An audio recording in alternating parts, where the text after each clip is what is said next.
Hi guys, I'm Chloe Ernsberger and I chose obesity prevention.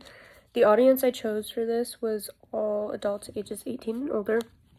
For obesity prevention, it's always good to start as soon as you can.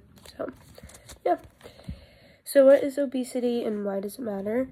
Obesity is an abnormal or excessive fat accumulation that presents a risk to health. It's also an imbalance of calories consumed and calories expended. And this matters because obesity can cause other things like heart disease, type 2 diabetes, some cancers, sleep apnea, hypertension. Sometimes it can even lead to death. It can also decrease mental health. It's because of decreased self-worth or just body disturbances. It can also lead to anxiety and depression, etc. It can also cause to an increase in healthcare costs. If you're having all these other issues, you're going to the doctor more, you're having to pay more. And obesity is the second leading preventable cause of death in the U.S., and around 300,000 people per year die from obesity. But good thing, it is both preventable and reversible. So some ways to prevent it are healthy eating and physical activity.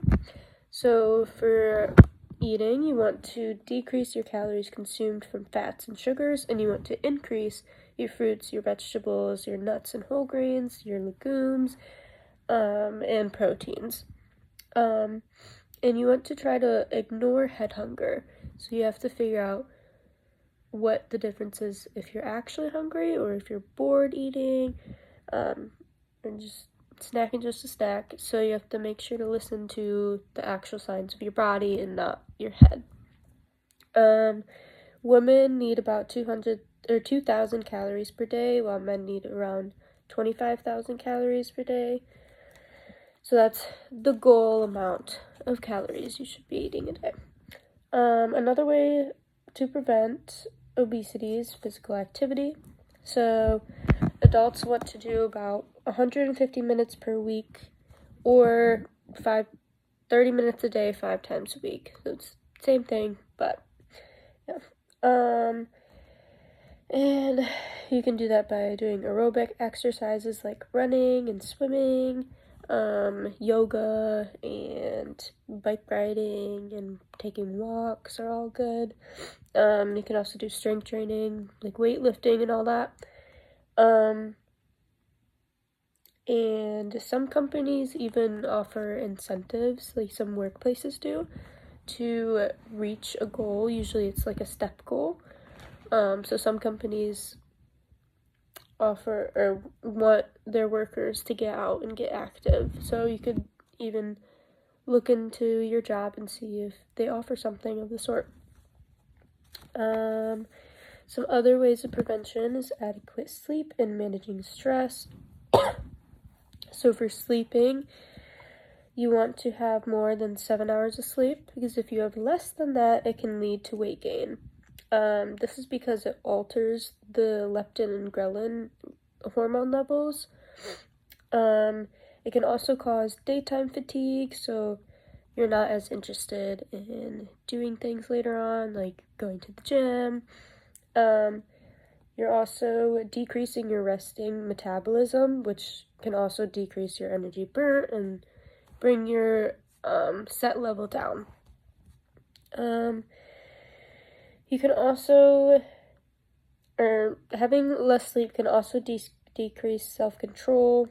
Again, you won't want to go to the gym as much. You probably, it will make it easier to eat more unhealthy foods because it's just easier, more convenient, and stuff like that. And then also, if you're already obese, obesity can cause sleep disturbances, so you're just stuck in this loop. So you want to just try to get adequate sleep. And I have this little tiny paper you can't really see, but it's 5 ways to improve your sleep. It just talks about not using your phone or other electronics before bed, avoiding coffee and other caffeine, stuff like that. Okay, the last prevention that I have is managing stress, because an increase of stress equals an increase in cortisol. Cortisol is not good, and it can cause an increase in hunger and increase in cravings for sugar, calories, and fat foods. So other ways to decrease stress is like meditation or massages or mindless activities like coloring, painting, I don't know. Therapy can even help some people. Stress, you can also go to stress management classes to learn how to deal with and cope with your stress. And then I have this little thing that just says how stress affect our bodies. Just talks about cortisol and fat storage and sleep disruption and emotional eating, how they all play together and are not the best for our health. And on the back I have more info, and I just include the World Health Organization, Brown Health University, obesitymedicine.org, and University of Utah Health. That's where I got all my information from. And then I just said, use these resources above to make healthier choices and help prevent obesity in the future. So yeah.